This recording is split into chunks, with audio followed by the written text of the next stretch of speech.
We're now going to spend the rest of this first section looking at the right-hand side of the diagram. We're going to explore the idea of morality. You'll notice that when we're talking about moral issues, meaning the difference between right and wrong or good and evil, we need a dividing line to separate the two. This line that defines the difference between good and evil is known as the moral law. C.S. Lewis gives us insight into this law in the opening page of his book, Mere Christianity. He says, "Everyone has heard people quarrelling. Sometimes it sounds funny and sometimes it sounds merely unpleasant. But however it sounds, I believe we can learn something very important from listening to the kinds of things they say. They say things like, 'How'd you like it if anyone did the same to you? That's my seat, I was here first. Leave him alone, he isn't doing you any harm. Why should you shove in first? Give me a bit of your orange, I gave you a bit of mine. Come on, you promised.' People say things like that every day, educated people as well as uneducated, and children as well as grown-ups. Now what interests me about all these remarks is that the man who makes them is not merely saying that the other man's behaviour does not happen to please him, he is appealing to some kind of standard of behaviour which he expects the other man to know about, and the other man very seldom replies, 'To hell with your standard.' Nearly always he tries to make out that what he was doing does not really go against the standard, or that if he does there is some special excuse. He pretends there is some special reason in this particular case why the person who took the seat first should not keep it, or that things were quite different when he was given that bit of orange, or that something has turned up which lets him off keeping his promise. It looks, in fact, very much as if both parties had in mind some kind of law or rule of fair play or decent behaviour or morality or whatever you like to call it, about which they really agreed. And they have.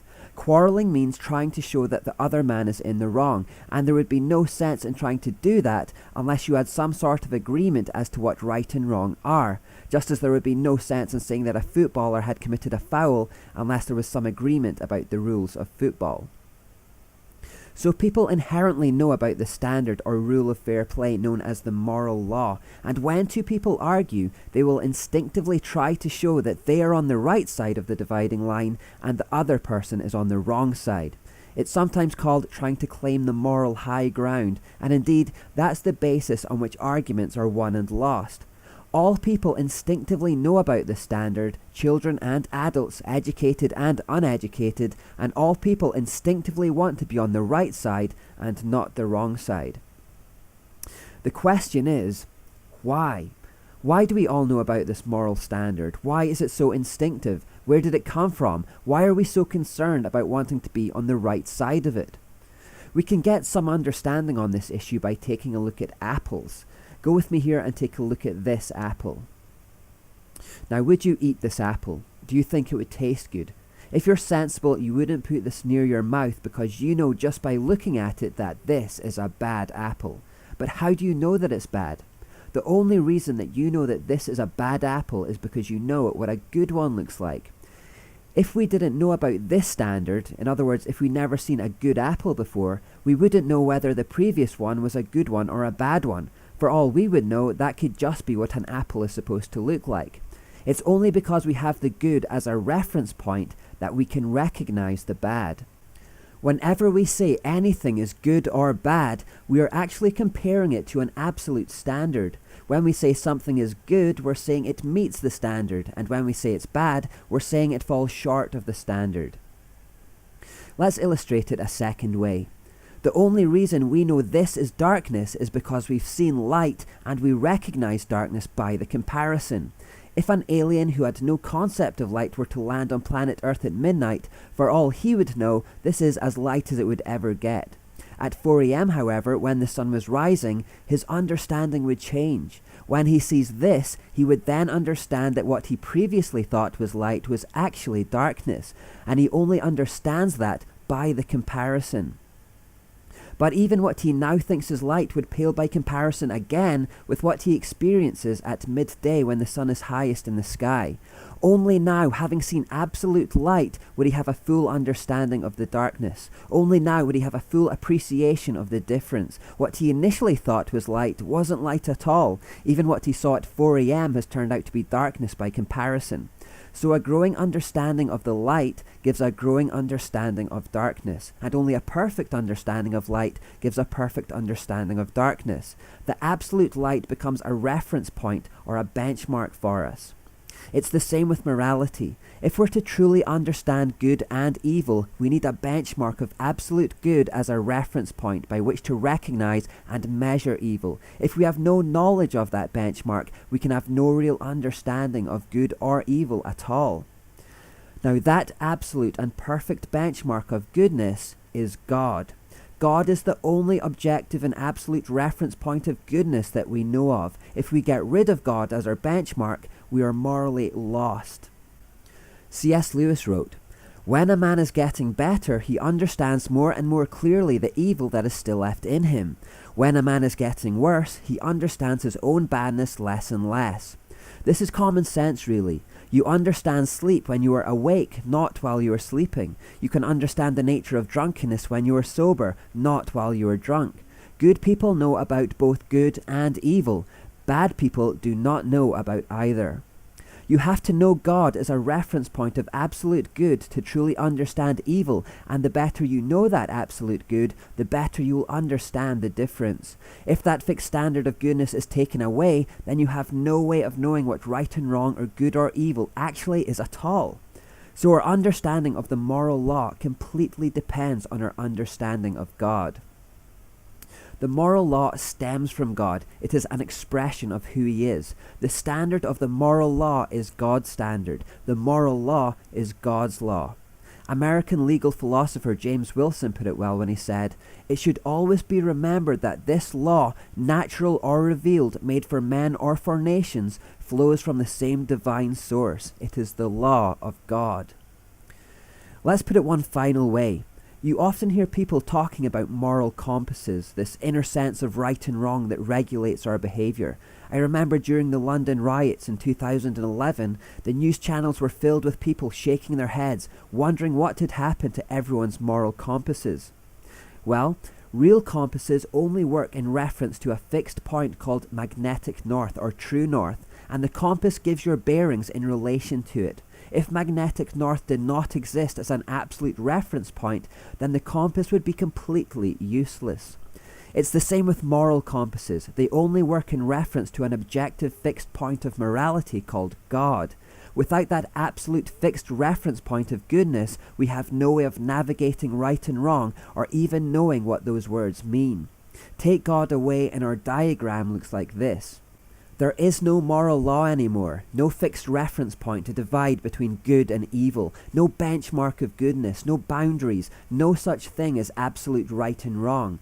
Instead, each individual is left to create their own moral code, define their own individual standards of right and wrong, go in whatever direction they think is best, live by their own rules. In other words, they can just do whatever they want. Morality is no longer objective but subjective. It is no longer absolute but relative. People without God have nothing to refer to except themselves, so every person becomes their own standard of goodness, their own moral arbiter. So in a sense, each person becomes their own God. And you know what? People quite like this thought. It sounds liberating to remove the restraint of the rigid moral code that God's existence imposes. And let's be clear, the moral law is indeed rigid. C.S. Lewis again wrote, "There is nothing indulgent about the moral law. It is as hard as nails. It tells you to do the straight thing, and it does not seem to care how painful or dangerous or difficult it is to do." People hate that. When we've wronged someone and we know we should apologize, it's the hardest thing in the world to obey our conscience. In those moments, we would love to find a loophole in the moral law that would let us off the hook. But the moral law is as hard as nails, and it demands that you do the right thing and apologize anyway. When we have a chance to download free music instead of paying for it, when we see some tempting chocolate in the refrigerator that doesn't belong to us, when lying would allow us to escape punishment or gain some other personal advantage, there's a part of all of us that wishes the moral law didn't exist. We'll often wrestle with it in a vain attempt to find our loopholes. We'll try to create grey areas and blur lines or erase them altogether. They didn't apologize when they wronged me, so now we're even. Musicians are rich, they won't miss a few pennies from me. They're on a diet anyway, I'm doing them a favour eating their chocolate. If I lie just this once, I'll make up for it in other ways later, and it's only a white lie anyway. And does the moral law really say? We try to manipulate, bend, or erase the moral law to accommodate our whims and selfish fancies and to appease our conscience. What we'd really like is to be liberated from it altogether so that we can do what we want. Do what you want. We can't deny how freeing that sounds. But unbeknownst to many people, the golden rule of Satanism is simply this: do what thou wilt shall be the whole of the law. Or in plainer English, do what you want. Or to put it a third way, Satan's law is that there is no law at all. It's a law of lawlessness, chaos, anarchy. Just do what you want whenever you want to do it.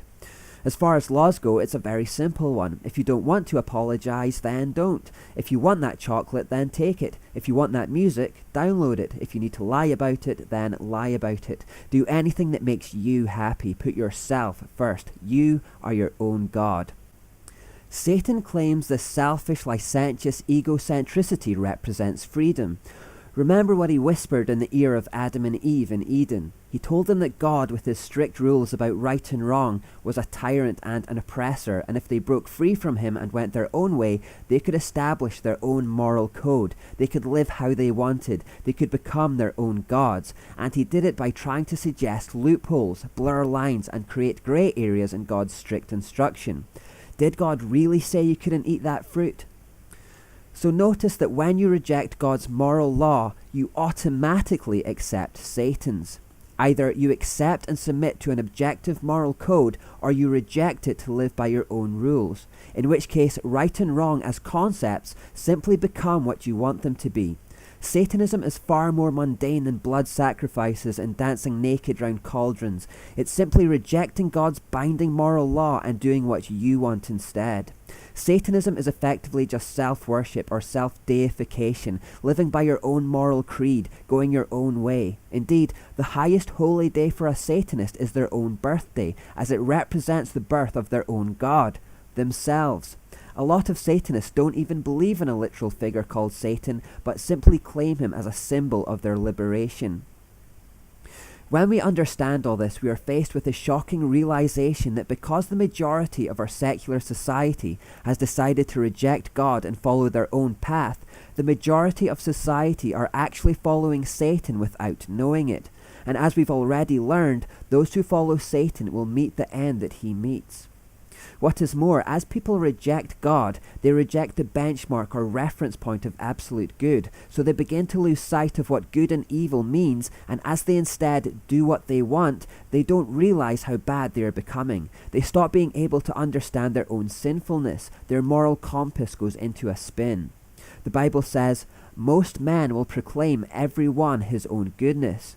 Even Hitler genuinely thought highly of himself.